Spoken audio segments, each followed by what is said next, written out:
Hello दोस्तों, आज मैं आपके सामने लेके आया हूँ बजाज पल्सर RS 200 का राइडिंग रिव्यू। ये बाइक मैं खुद ओन करता हूँ और लगभग 5000 किलोमीटर चला चुका हूँ। तो मैं इस वीडियो में बताऊँगा आपको इसका जो है वो क्या पॉजिटिव्स हैं, क्या नेगेटिव्स है और कैसी बाइक दिखने में है, कैसी चलती है, क्या फ़ीचर्स कंपनी के द्वारा ऑफ़र किए गए हैं। मैं सब कुछ जो है इस वीडियो में कवर करूँगा। और शुरू जो करेंगे हम सबसे पहले इससे जो लुक, डिज़ाइन और इसके जो फ़ीचर्स कंपनी ने दे रखे हैं तो वहाँ से शुरू करेंगे। फ़ीचर्स में सबसे पहले मैं बात करूँगा इसके जो LED डिस्प्ले दे रखी है, यानी कि इंस्ट्रूमेंट क्लस्टर के बारे में। तो ये कुछ ऐसे आप देख सकते हैं। ये है इसका फ्यूल गेज, ऊपर RPM मीटर है, यहाँ पे इंस्टेंट फ्यूल इकोनॉमी शो होती है। यहाँ पे जो खाली स्पेस है जो है यहाँ पे जो है वो नेविगेशन चलती है और नेविगेशन बहुत ज़्यादा यूज़फुल जो है वो फ़ीचर मुझे लगा। और ये देखो 5003 किलोमीटर मैं चला चुका हूँ। कम बाइक आती है 3 मोड्स के साथ, रोड, रेन और ऑफ रोड। पर्सनली बताऊँ तो मैंने जो है वो रेन और ऑफ रोड कभी यूज़ नहीं किया, तो मैं इसके बारे में ज़्यादा कुछ जानता नहीं हूँ। और यहाँ पे दे रखा है कि USB चार्जिंग सॉकेट दे रखा है कंपनी ने। ऐसे है, ये किल स्विच है और ये ग्रेमिका का जो है वो फ्रंट ब्रेक ग्रेमिका का यूज़ हुआ है इसमें। और ये इसका मोड्स वाला दे रखा है और ये इसका डिपर और ये हॉर्न है और इंडिकेटर्स का स्विच है। आपके सामने लिखा है ABS dual channel. It means कि ये बाइक जो है वो डुअल चैनल ABS के साथ आती है और राइडिंग के दौरान जो है वो फील भी हो जाता है कि इसका ABS अच्छे से काम कर रहा है। अब इंजन स्पेसिफिकेशंस की बात करें तो इसका इंजन आता है 199 cc का लिक्विड कूल्ड इंजन। यहाँ पे है इसका, ये देख सकते हैं, ये लिक्विड कूलिंग और यहाँ से इसका अंदर से इनलेट होता है। लिक्विड कूलिंग के साथ आता है जो प्रोड्यूस करता है 24.5 PS की पावर और 18.74 न्यूटन मीटर का टॉर्क। लिक्विड कूल्ड इंजन है, फ़ैन लगा हुआ है, रेडिएटर लगा हुआ है। आपके सामने रेडिएटर है इसका जो कूलिंग का काम करता है। इसके बाद मैं बात करूँगा इसके जो फ्रंट लुक की। ये कुछ इस तरीके से दिखाई देती है फ्रंट लुक। साइड लुक की बात करें तो काफ़ी ज़्यादा अग्रेसिवली जो है वो डिज़ाइन कर रखा है इसको। एरोडायनेमिक्स अच्छे से दे रखे हैं जो विंड ब्लास्ट को कम करते हैं। और ये है इसकी रियर लुक। बात करें इसके टायर साइज़ की, जो रियर में है उसका है 140 सेक्शन का जो है वो रियर टायर है। और बाइक जो आती है वो 6 गियर के साथ आती है, 1 डाउन और बाकी अप। और इसका जो फ्रंट टायर है वो भी मैं बता देता हूँ, वो है 1 टन सेक्शन का, जो कि ये देखो लिख रखा है। ये रेडियल टायर है बिल्कुल और ट्यूबलेस। ये थी कुछ इसकी लुक्स और फीचर्स के बारे में जो मैंने आपको बताया।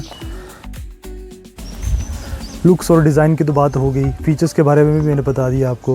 लेकिन अभी जो मैं आगे बताने वाला हूँ, जो कि इसके पॉजिटिव्स एंड नेगेटिव्स हैं, वो टोटली जो है वो मेरी खुद के जो 5000 किलोमीटर मैंने चलाया है उसके एक्सपीरियंस पे बेस्ड रहेंगे। तो सबसे पहले पॉजिटिव से शुरुआत करेंगे। जो मुझे लगा वो है सबसे पहले इसका हाई स्पीड स्टेबिलिटी, इसका राइडिंग फील और इसका जो है वो कंट्रोल, जो एक पल्सर को दूसरी बाइक से अलग करती है।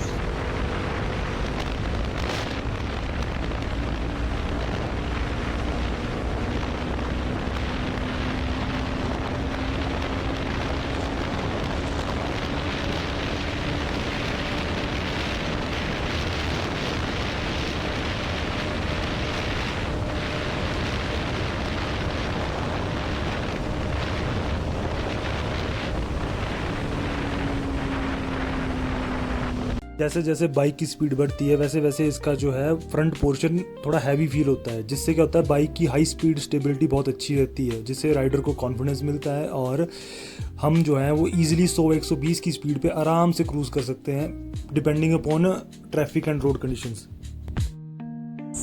ट्रैफिक हो या हिली एरियाज़ हो या हाईवेज़ हो, ये बाइक बहुत ही ज़्यादा इजी टू हैंडल है, इजी गोइंग है, फ्लिकेबल है और इजी टू मैनेज है। तो जिससे जो इसका राइडिंग एक्सपीरियंस है वो बहुत ज़्यादा इम्प्रूव रहता है। तो ये कुछ पहला पॉइंट था। अभी बात करते हैं दूसरे पॉइंट की, तो वो है इसका इंजन।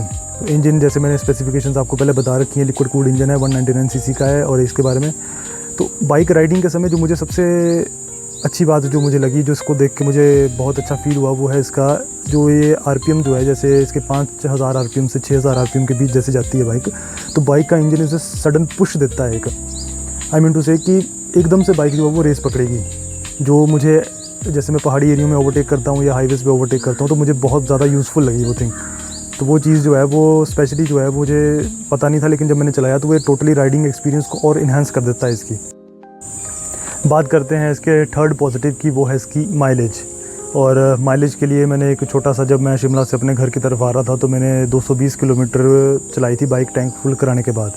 तो वो आगे आपको वीडियो में मैं दिखाता हूँ, तो उस हिसाब से आप देख लेना कितनी माइलेज जो है। मैं आपको बता दूंगा कितनी माइलेज इसने मेरे को निकाल के दी है। तो अभी पेट्रोल पंप पे हूँ शिमला में, और देख सकते हैं 7.62 लीटर्स तेल आया इसमें, टैंक फुल है देखिए। और इसमें मैं दिखाता हूँ अभी आपको कि कितने किलोमीटर जो है वो बाइक का ओडोमीटर रीडिंग बता रहा है।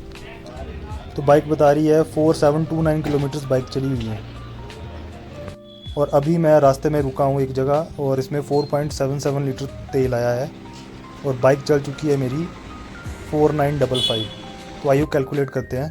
तो कैलकुलेशंस में निकला है हमारे पास 226 किलोमीटर बाइक चली है। इसको डिवाइड करते हैं 4.77 से,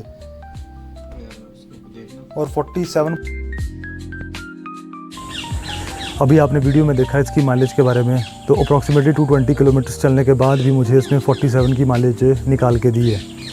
बट मैं एक चीज़ क्लियर करना चाहता हूँ कि ये मेरे हिसाब से ये फेयर माइलेज नहीं है, क्योंकि जब शिमला से मैं अपने घर की तरफ आता हूँ तो मैक्सिमम एरिया जो है वो down hill, maximum in the sense कि एटलीस्ट 60-70 या मतलब उसके बाद प्लेन है, 60-70 किलोमीटर जो है वो डाउन हिल है। तो डाउन हिल में उतरते टाइम जो है वो इंजन पे लोड कम रहता है, जिसकी वजह से एफिशिएंसी इम्प्रूव होती है। और बाकी मैंने एक दो रास्ते में एक दो बार ही जो है इसको 100 के ऊपर लेके गया हूँ। अदरवाइज़ मैंने चलाई ये 70-80 के आसपास ही चलाई है, तो जिसकी वजह से मुझे बहुत बढ़िया ये एवरेज निकाल के देती है।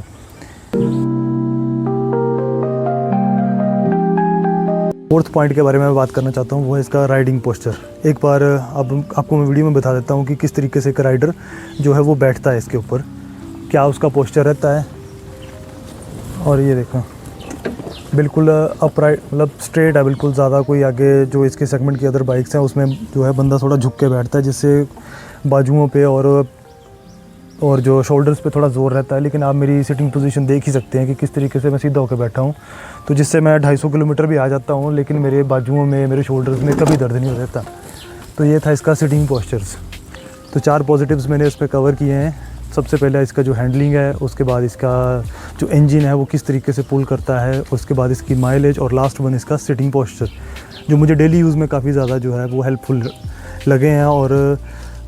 और भी पॉजिटिव्स होंगे, लेकिन जो मेन है जो मुझे फील हुए इस दौरान जो 5000 किलोमीटर चलाने में, वो मैंने आपके सामने रख दिए हैं।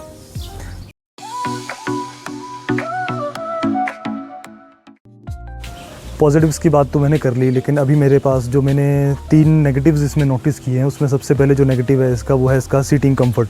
एक बार आप देख सकते हैं कि ये जो सीट्स हैं ये बहुत ही ज़्यादा मतलब कि कंफर्टेबल नहीं है, काफ़ी ज़्यादा जो है वो हार्ड है, जिससे लॉन्ग राइड्स के लिए जो है वो चीज़ें अच्छी नहीं रहती। मुझे एक्चुअली एडिशनल सीट अटैच करनी पड़ी, उसके लिए ये मैंने अमेज़ोन से मंगाई थी। उसके ये हुक्स लगे हुए हैं, जिसे लगा के मैं घर आता जाता हूँ। लोकल राइडिंग के लिए तो ठीक है, लेकिन अगर लंबी राइड करनी है तो उसके लिए ये जो सीटिंग कंफर्ट सही नहीं है। तो ऑनेस्टली बताऊँ, लेकिन नॉट ओनली इन बजाज, मैंने R15 वगैरह की बाइक्स भी देखी, तो उसमें भी सीटिंग कंफर्ट ऐसी है, क्योंकि स्पोर्ट्स बाइक में सीटिंग कंफर्ट ज़्यादा नहीं रहता है। तो शायद इसीलिए इसमें भी ऐसा ही दे रखा है। इसकी सेगमेंट की जो दूसरी NS है या R15 हो गया, तो उन सभी की जो सीटिंग कंफर्ट है वो ऐसा ही है।